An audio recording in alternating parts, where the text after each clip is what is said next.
Story 29. I heard that a dervish, sitting in a cave, had closed the doors upon the face of the world, so that no regard for kings and rich persons remained in the eyes of his desire.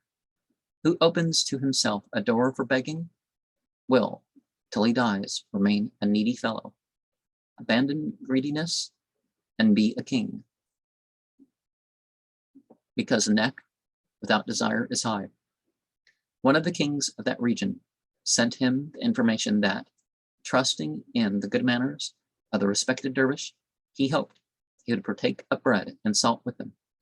The sheikh agreed because it is according to the sunnah, the way, to accept an invitation.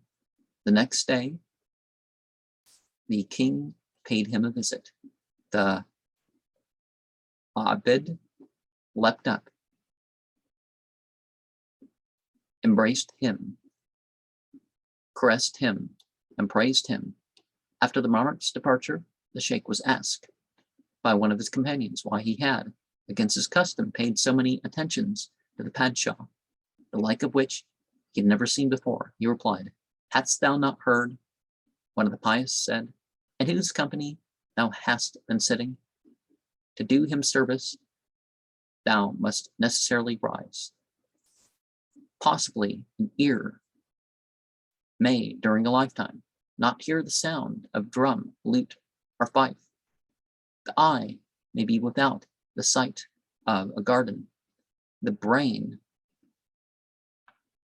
may be without the rose or nasrin. If no feather pillow be at hand, sleep may be had with a stone under the head. And if there be no sweetheart to sleep with, the hand may be placed on one's own bosom, but this disreputable, twisting belly cannot bear to exist without anything.